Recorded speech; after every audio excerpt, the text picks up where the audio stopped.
We are live. Today we have Beth Storz of Ideas to Go with us. She works with Ideas to Go, which is a boutique innovation firm that specializes in co-creation with consumers. And we are going to be talking about the mindset you need for creativity and innovation. So Beth, I'm going to pass it to you. What's on your mind? Well, first thing that's on my mind is that I was just dancing to your little song there and was having a really great time before we started. So thanks for that. What's on my mind? I mean, ideas are always on my mind. And particularly lately, it's about how people handle ideas. And the answer is poorly. When you think about it, when you're in meetings or even having conversations with people, and people start sharing ideas, is it more common for you that you see people going, yes, that's wonderful? Or is it more common that people start picking them apart? Or sometimes even neither, but let's talk about it later.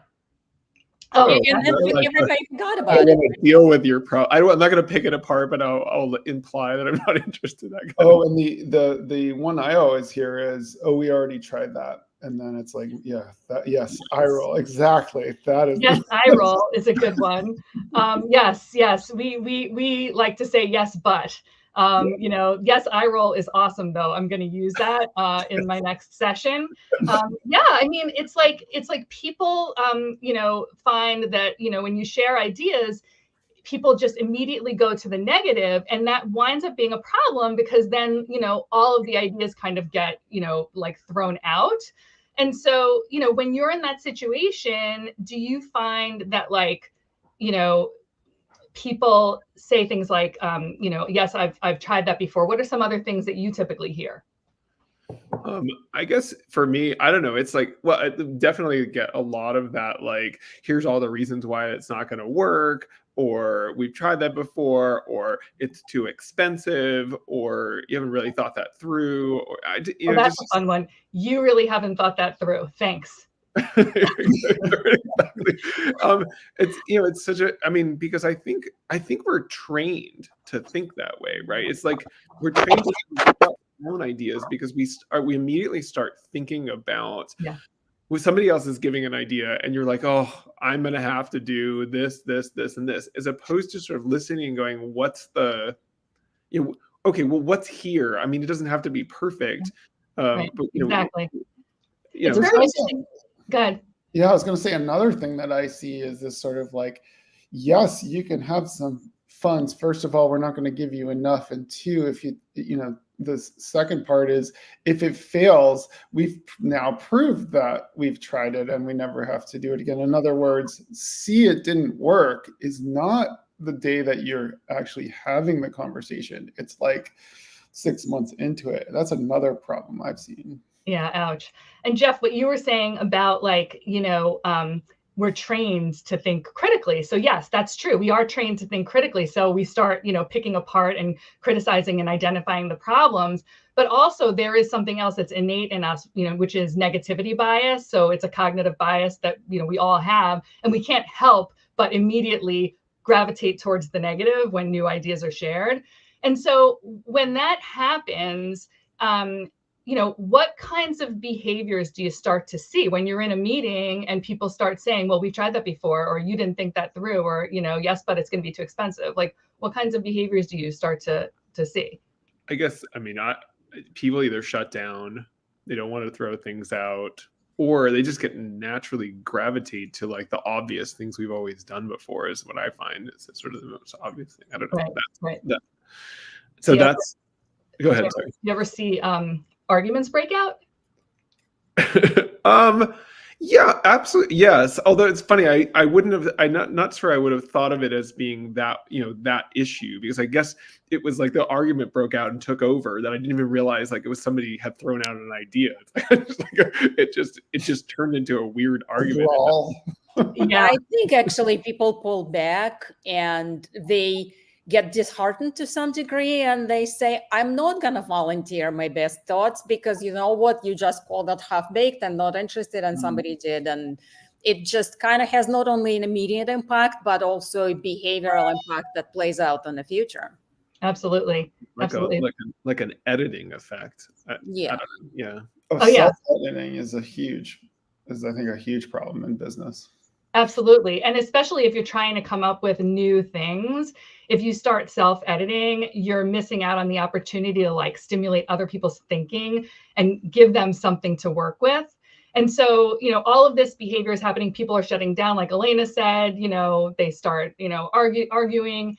And I think Jeff or Eric, one of you guys said, the ideas kind of like become limited, right? So, that's the kind of behavior that happens when people immediately shut down ideas. And so, like, one of the things that we try to do with everything that whether it's internally working in our own company or working with, our clients, is employ a totally different mindset for creativity to avoid that yes, but behavior, or that, I'm stealing it, yes, I roll behavior. I love that so much. I'm going to definitely use that.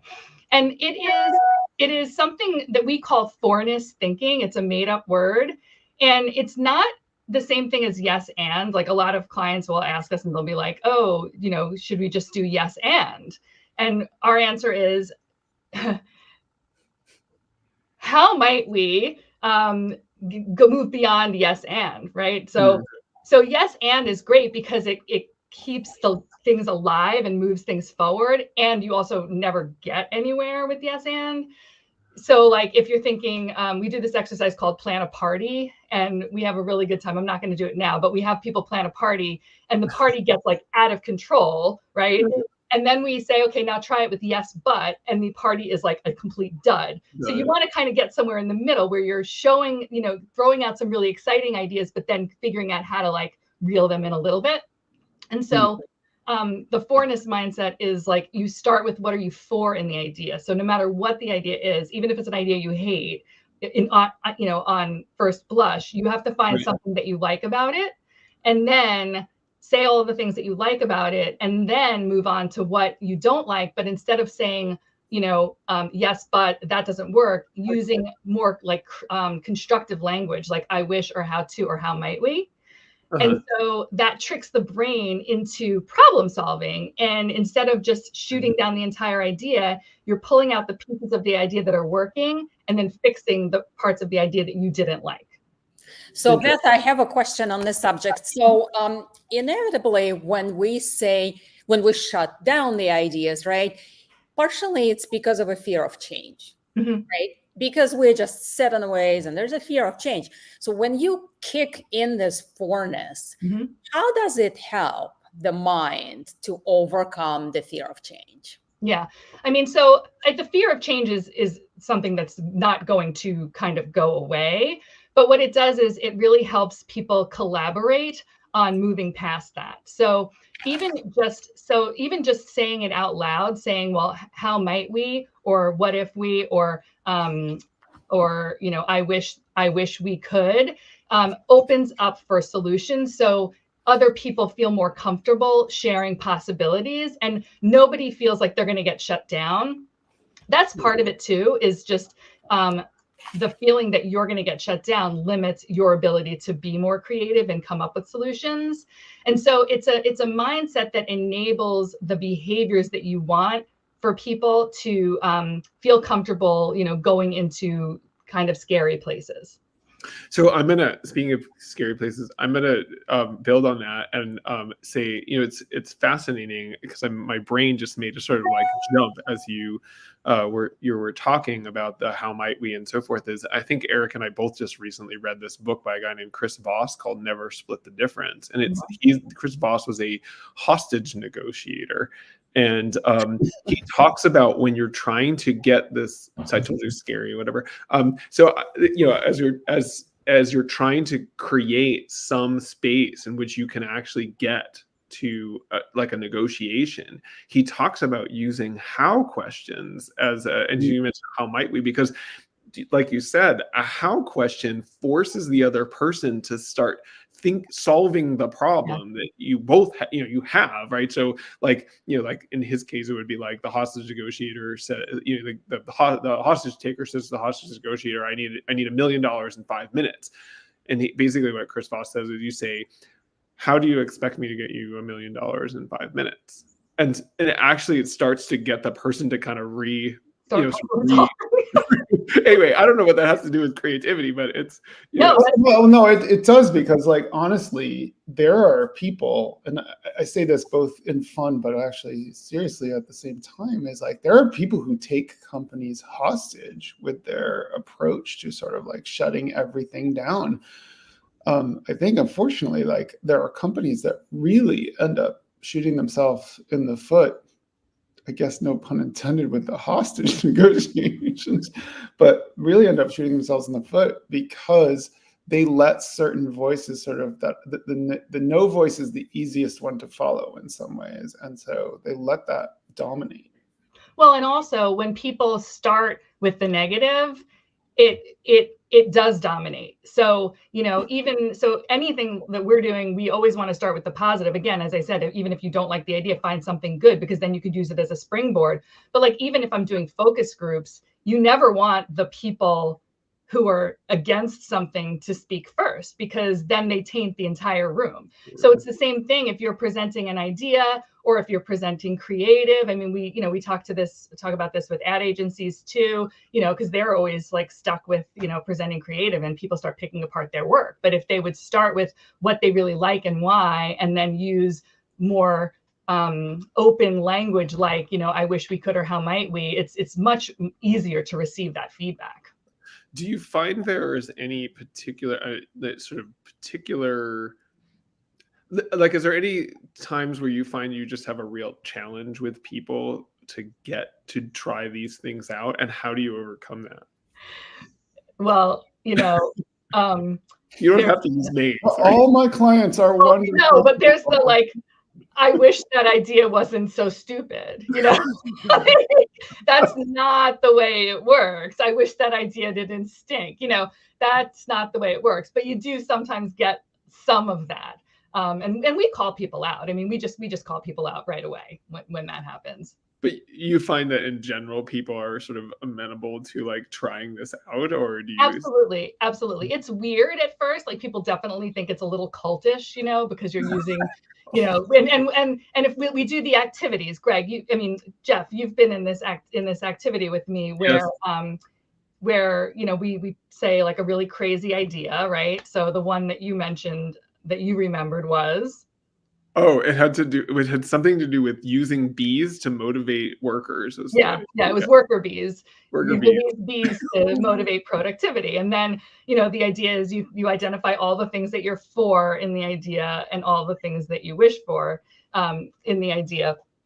And I can't remember where I was going with that, but we got, listen, one of my major goals for this podcast was that we got the worker bees in, and you did. And so that I feel like but I remember where we were going, because I have a question on this subject.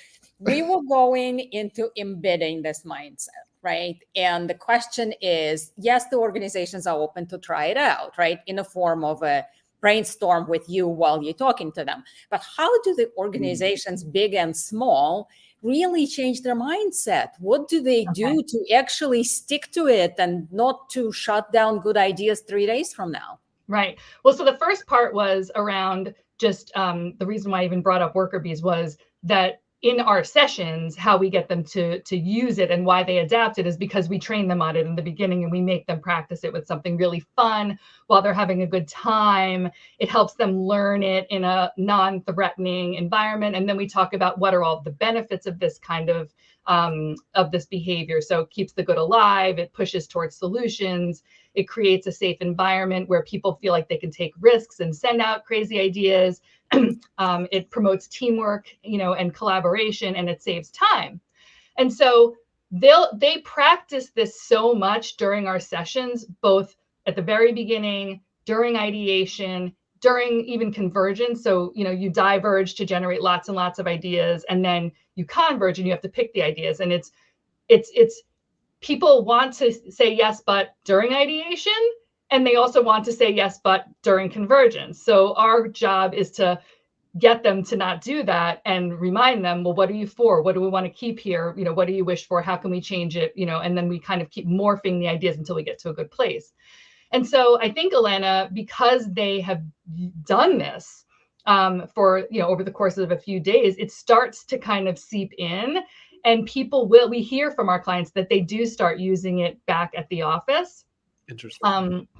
The other thing is we give out a PDF afterwards that's called Forness at Work, because one of the questions that we used to get was, well, you taught me this, but now I'm going to go and talk to these other people and they don't know anything about Forness thinking, and I'm going to say these ideas, or I'm going to present this and they're going to shoot me down. And so we gave them a PDF that's like how to trick people into doing this, basically. So, with some prompts that you can use. So you don't have to teach somebody this. You can say, share the idea. And before you let me know what you think, your feedback's going to be super valuable. It would help me so much if you could just tell me 2 or 3 things that you really like about this. Interesting. Boom. They are disarmed and they have to find something that they like, even if they're totally stuck on this thing that they don't like, they have to let go, because you're not going to be a jerk. Right. Most people are not. Most people. It's all terrible, right? Most people. So I'm going to switch gears a little bit. So first of all, I'm going to ask you 2 questions, one of which is just funny and the other is a real question. So in our last week's podcast, for the first time, I asked ChatGPT for some funny questions to ask. In that case, it was an AI expert. But so oh, that's funny. I will share. I will share with you ChatGPT. I asked ChatGPT, "What's a funny question for an interview with an innovation expert?" And ChatGPT gave me 4 questions. But one of them I thought was absolutely terrific, and so true when you think about it, is if you were tasked with inventing a new snack for brainstorming sessions, what quirky ingredients would you include? A new snack for brainstorming sessions. What quirky ingredients would I include? Probably little. I mean, this is kind of going to sound basic, but some THC. Definitely increases the. That's awesome. I mean, because we want weird ideas, right? So you want to get people thinking a little out there. Are you sure you use the right 3 letters in the name of your company? That's awesome. All right. Well, anyway, but my real question for you, though, Beth, was, so now that ChatGPT is out there and you can use these tools for innovation, how do you see those tools being used, either to help create an innovative mindset, and do you have sort of either pros and cons of using some of these tools out there? Yeah, so we right now, the biggest thing that we're trying to struggle with is confidentiality. So, because we work with our clients and everything that we do is confidential, so we can't put anything in ChatGPT anywhere, but we've used it for some fun things. So we just recently did a series of posts, which you may have seen, called The Book of Bad Ideas. And so we ran a session internally to come up with a bunch of really bad ideas for tech. And then we wrote them up into concepts, and we used Midjourney to create graphics for these horrible ideas.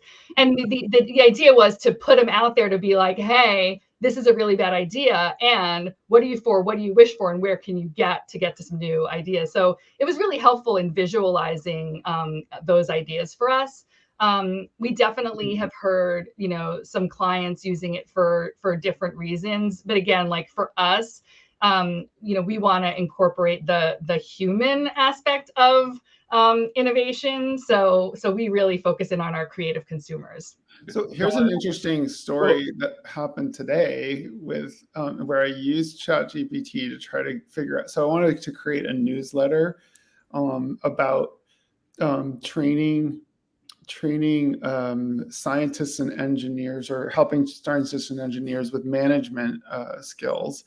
And I was trying to figure out, what's a funny joke or whatever. And so or a funny pun that I could use for this. So I threw it into ChatGPT and said, make some jokes about scientists and engineer managers. And it came up with the concept of STEM, which hadn't dawned on me or whatever. And then I took that to Jeff happened to call me like 5 minutes later, and he's like, what about STEM powering or STEM empowerment or whatever? And I'm like, that's awesome. So there's sort of like this, you can kind of use the AI innovation to just kind of get your mind into a different sort of space. I think it doesn't necessarily have to be that it comes up with the answer. And then you added the human. Yeah, right. Added right. The human. I mean, I think this is the more you hear about sort of how people are using AI and so forth, that human in the loop kind of approach is sort of interesting. Well, we can shift gears, but before we shift gears, I will just say I asked ChatGPT to answer its own question, and it says, if I were to invent a new snack for brainstorming sessions, I'd create Innovator's Crunch, a mix of chocolate-covered espresso beans, dried mangoes for a sweet kick, and a sprinkle of chili powder for an unexpected burst of inspiration. Wow. Yeah. That's pretty amazing what it comes up with. So wait a second, guys. I have a question before we switch gears. Beth, in your work, you travel across many different industries. And in your experience, which industries tend to be more innovative thinkers? Ooh, you're asking me to call out, honestly, it's the people.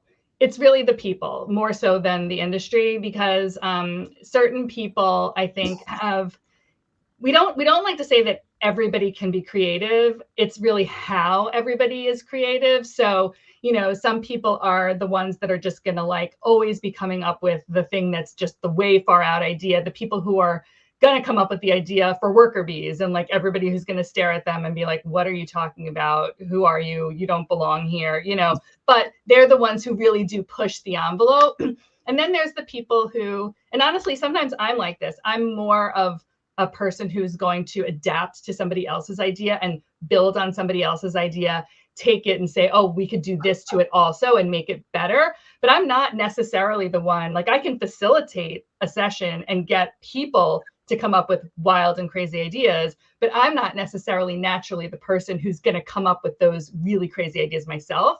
So it's really about how you're creative, not if you're creative. And for me, it's not like I couldn't point to one specific industry that we work with that's more creative than the other.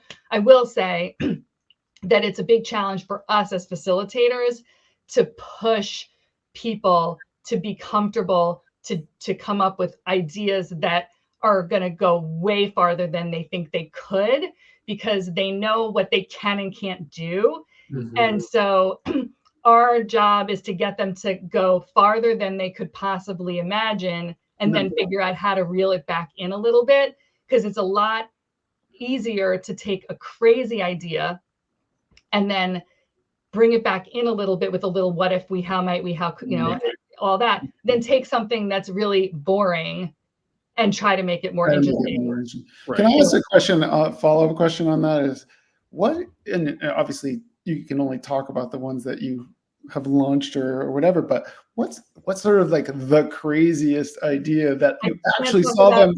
Anything from any session that I have ever done because of confidentiality. But what I can talk about is something that, go ahead, finish your question. No, my question is, what's the craziest, what's the most surprising idea that you can talk about that you actually saw put into action, as opposed to just be like, was there anything that just surprised you about not only how far it went, but how willing they were to just try to go out there? And if you have to talk about it in sort of general terms, that's fine too.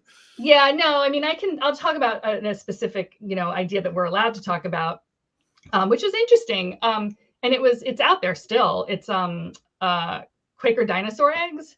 So the idea there, which I didn't know, was that kids, if kids are not introduced to oatmeal by like the age of 5, they're not going to eat oatmeal as adults.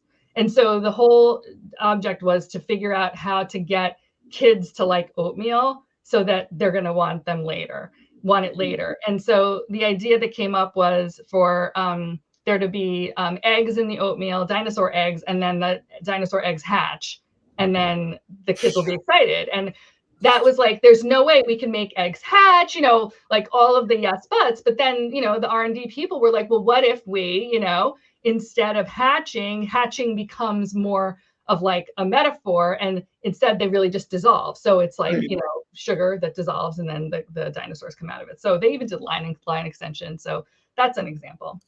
That's a great example. That's and very the funny cool. thing is that like I want to try this dinosaur egg. And I believe that to be true. And then of course, randomly, I found out that my son likes oatmeal now, and I never fed him when he was a kid. Well, maybe one of his friends fed him the above mentioned dinosaur eggs. Maybe.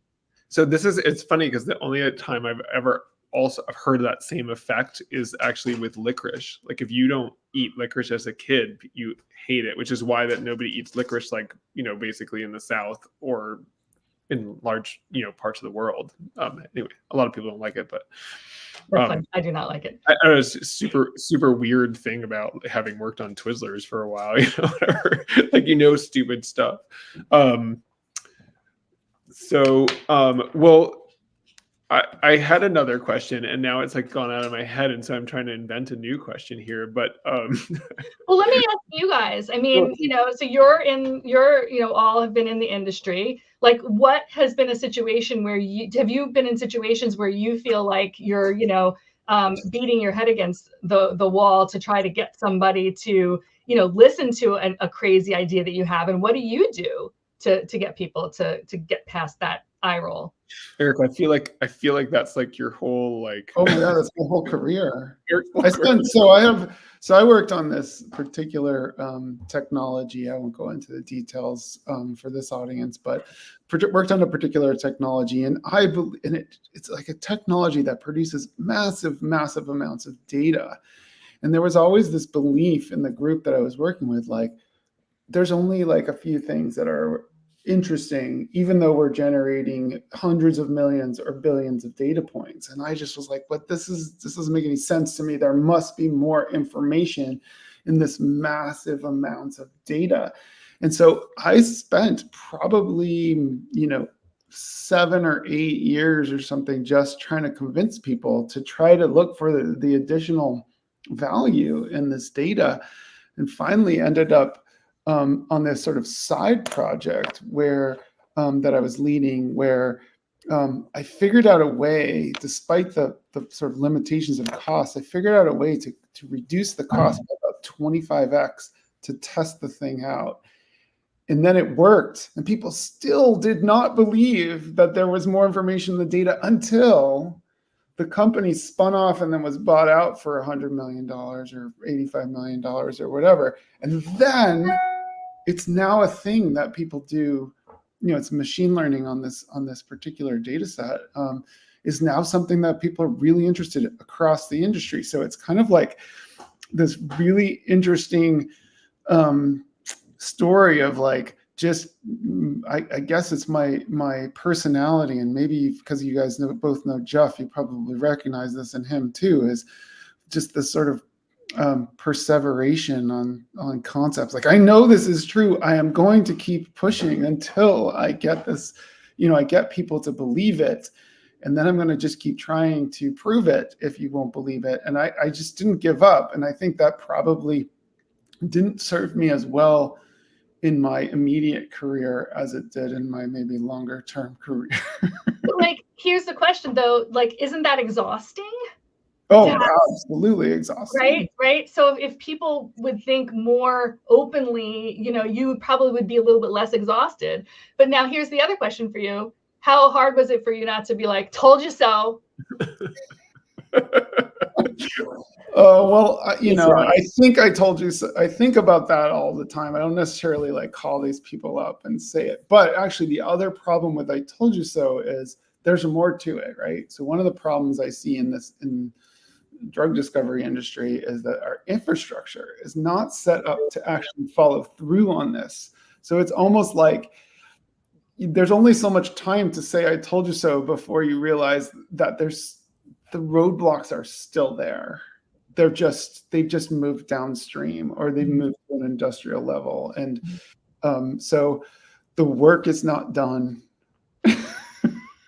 So I don't know whether you could take your process, Beth, and try to, adjust the way people think. But it's very interesting to me to watch how, the venture capitalists don't want to invest in this because it's too risky. The companies want to try it out, but if it doesn't work the first time, then they're on to the next thing. Like, there's just this, it's just very hard to drive that. Yeah, we find that sometimes people, like, an idea might be just ahead of its time, and so it's important to not forget about it and not come back to it and adapt it for the time that you're in, because there could be solutions that emerge and the idea was good, or the idea was ahead of its time for the end user, but now the user is ready for it. And so we do find that to be true.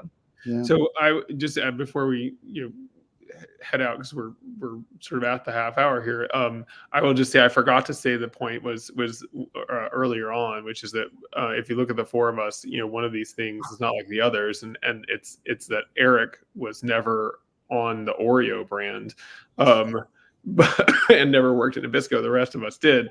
But one of the things I find really interesting is, and maybe Elena and Beth, you've had this experience, that things that I worked on that went nowhere in the innovation group or whatever, that then show up like in the market 10 years later, and you're like, 100%. I remember that idea. Yes. And also, back when we were on Oreo, there were just these very strict guidelines, and you can't do this and you can't do that. And, now they're doing it. So it's like all bets are off. I don't know. I still feel like, and Elena, I don't know if you feel this way, but Elena and I were on Oreo when we launched, the golden Oreo with the white cookies and the chocolate center, whatever. And I still feel a little bit like, oh, maybe we screwed up the Oreo equity or whatever. But now look what they do with the golden cake, and how they can make strawberry shortcake and things like that. So you opened up the possibility for them. Yes, well, certainly did. So yeah, we are at the half hour, and Beth, this has been fantastic. We always go around and give a chance for everybody to say one thing they either took away from or want to leave the conversation with.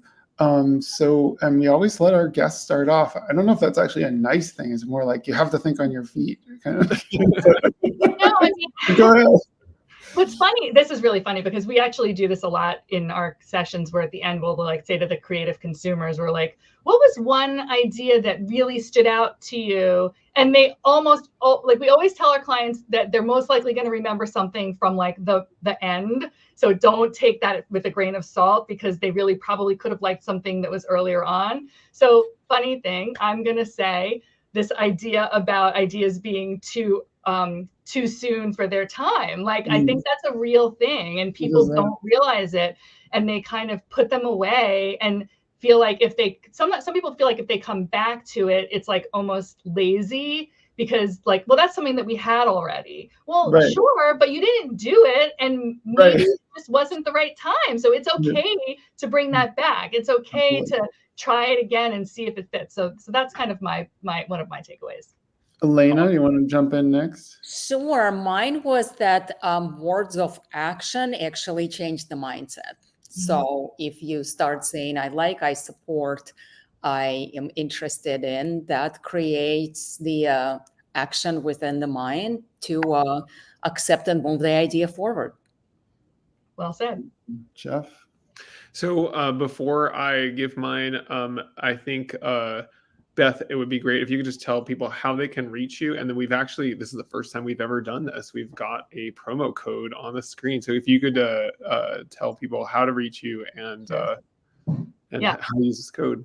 So well, I'm on LinkedIn. So Beth Storz on LinkedIn, not very hard to find. And ideas2go.com is our website. And what Jeff is referring to, we have a series of online courses in creativity, innovative thinking, the innovative mindset, divergence, convergence. It's a six set course. And so we're giving the Twinning Strategy audience a 25% discount if you use the code Twinning Strategy. awesome. It's a Awesome. very exciting innovation right here that we have never done this before. So That Beth came up with. And you didn't yes but me. Yes, that it was. No, we're like, let's do it. That's right. I guess I would sort of build on my takeaway was very similar to Elena's. I think this idea of how to ask questions in a way that gets people's brains like out of the mode, that negative mode of critical thinking, and more into that mode of creative thinking.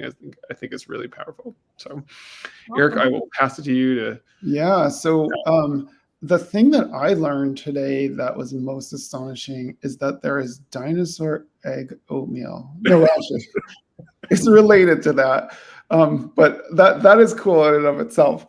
But I do like in that vein, it was your comment, Beth, about you go crazy and pull back is going to be a lot more productive, because there now you have to say, okay, well, here's the world of crazy. How can we turn that into something reality? How can we make hatching not hatching, as opposed to here's, let's put, a little bit of ginger in the oatmeal, in the brown sugar oatmeal or whatever it is. Like, that's just going to be the same thing, right? Mm-hmm. So I think that's a really, really interesting point.